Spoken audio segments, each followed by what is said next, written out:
Hey guys, what's up? This is Jealous Guy here, like duh. And you're not going to believe this, but and I'm in my robe. I just got off of work. Oh, there's too many things I want to say at one time. Yesterday was the last day of my vacation. So, yeah, look at me with my hands. And I went back to work today. But I couldn't get to sleep last night because I screwed up my sleep schedule. So I'm running on 3 hours of sleep right now, so I don't know why I'm even still standing. But somehow, I feel okay. So, thought I'd do a vlog. Now, why didn't I do a vlog on the vacation, you might wonder? Well, I don't know. Well, I spent a lot of time outside on my vacation. I didn't sit in here. I spent a lot of time with Josh. We went and saw the movies. We went and saw the movies. Oh, yeah, this is starting out real good. We saw Hancock, Hellboy 2, and the new Batman, and the new Fat Man. And they were all really good. Actually, if I had to pick the worst of the three, it'd probably be Hancock, and that was the one that I was actually expecting the most from. So I don't know if it's just that your expectations are inversely proportional to how much you enjoy something, or maybe that's just universal truth. Yeah, but what I was going to say is you're not going to believe this. I've just, in the last 2 weeks, in the last 1 week, I've gotten 2 letters in the mail.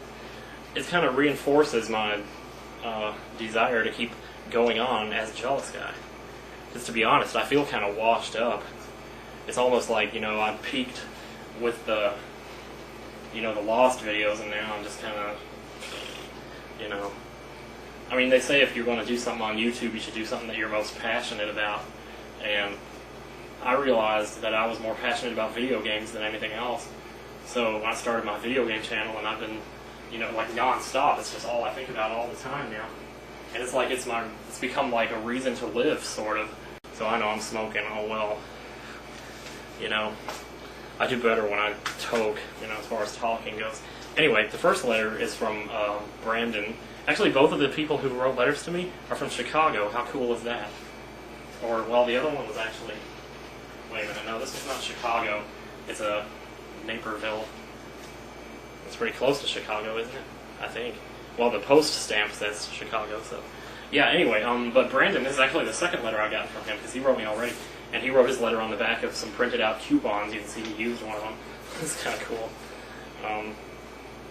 Yeah, he said I should encourage people to save paper, which is what he's doing here, obviously. He's writing on the back of these. Which I think is a pretty good cause, so yeah. I'll support that. Oh, yeah. I never really worried about it much before because I always figured, well, you see these third graders going around with laptops, because they're doing all their assignments and their essays on the computer now rather than writing them on paper. And there's just so many ways in which paper has become obsolete, like checks. We don't write out checks anymore, we just scan the card, just swipe the card. So I imagine that paper is going to be pretty obsolete in another 50 or 100 years. Not completely, it'll never be totally obsolete because we'll always need it to keep records and stuff like that. But I don't know, I guess it depends on how much humankind is ever going to trust, technology to that point of whatever. Glad you liked my throwing copper thoughts. Let me see. You said that I quoted Aerosmith's song Amazing with Life's a Journey, Not a Destination, and then you said that song is just one giant cliche. I think it's awful. I actually agree with you. Believe it or not, I do. I'm not crazy about that song either. It's okay, but it's just like, yeah, it's whatever. It is what it is. You also told me I should probably make a video about the whole smoking thing, because I know I'm supposed to quit. For those who have just tuned in, last year, June 21st, 2007, I quit smoking and I broadcast my last cigarette on YouTube. I lasted about, like 2 months, 2.5 months, and then I started going back to it again. And I never should have done it. I still regret it. Yeah, I mean, I think about it sometimes, but to be honest, I really don't feel like at this point that I'm really ready to. I know I haven't been ready for a year. I mean, there's no better time than the present to do something, but sometimes you're just not emotionally able to withstand it's just sometimes the sacrifice is unbearable. I'm always finding ways to rationalize my smoking, like you wanted to know what kind of thought process leads to me to continue smoking. A large part of it is, most of it is just because, I've read statistics about it, I've seen the pictures of black lungs, and I've heard about cancer and all that stuff. But in my own personal experience, I've been surrounded by smokers practically my entire life, and I've never seen anything happen to any of them. And it's not that I want to, heavens forbid, no. But wow, it's just my mom smokes twice as much as I do, and she's done it for 3 times as long as I have, and she's just fine. Obviously, that doesn't mean I'm going to be fine, but the lady I moved in with in Virginia in 2004, I don't know, did I ever tell that story? I'm sure I did. She already had cancer, and she was still smoking even after the fact. She was, I don't know what kind of cancer it was that she had, but she was still living a normal life, walking around, driving around, just doing it up, and she was still smoking. So I don't know if she's just crazy or what, but she's one of the coolest people I know. But I tell you, so it's like, when I worry, I'm not inclined to worry because I haven't seen much of a reason to with my own eyes. I hear about it, but until my personal experience reflects what I've heard, I seriously doubt, because to some extent we're all victims of our own experience.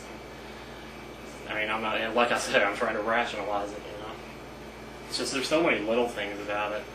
And she told the lady I was just talking about, she says she believes cancer is genetic. Like it's in your genes, I don't know.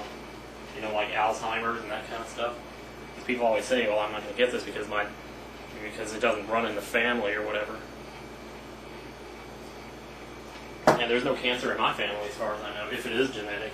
Which I don't know if she's right about that or not, but I also don't get why, and this is kind of a small picky thing, but it just bothers me that like every time you hear about people with cancer, you always see them like in the hospital dead. It's like you never hear about someone just randomly dying in their house one day and then during the autopsy it was discovered that they had cancer and they just never knew that they did. It seems like all the bad stuff doesn't start happening until you go to the doctor and find out that you have it. But so it makes me wonder, what if they just never went to the doctor? And I know I must be missing something huge there. Maybe it's just the cancer is so painful that no person could possibly not go to a doctor once they have it, once they start feeling it or whatever. It could be that, I don't know. I might have to split this into 2 videos because I'm not going to have time for this other letter that I got. Now, was there anything else you said? I know you said I really shouldn't. Yeah, let me know what you think of my state. I'm glad you're coming up to see it. It's a nice place to live. It's very nice. Summers are 75 degrees pretty much the whole time. Well, it's been 75 most of the time this summer, but it's been a pretty weak summer. Speaking of which, today is July 28th. Today is the 15-year anniversary of one of the funniest things that I ever did on one of my diary tapes. I used to tape myself taking a dump, and this one time I started the recorder, but I wasn't sure if I had started it too late, so what I said at the beginning, I said it twice to make sure it got recorded, but this is what I said. Have to go cuck up, it's July 28th, and then I took the dump and recorded it. But on the tape, it's like, but it turned out that I did push the record button in time, so it recorded both of the times that I said I have to go cuck up. So on the tape, it's like, I have to go cuck up, it's July 28th, and it's like, every time I say that in front of my sister, she cracks up. She's crazy. Well, I'm crazy. Back to what I was saying about the smoking, though. I mean, I'm going to do it on my own terms. I just don't.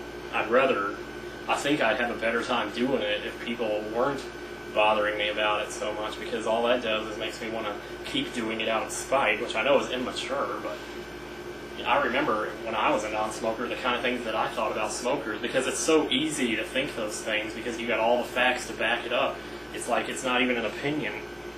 The smoking is bad, it's a fact. So when people just look at smokers and think, well, they're bad people or something, or they're evil, and I hear it all the time. Even on a Lost podcast not so long ago, somebody said that randomly.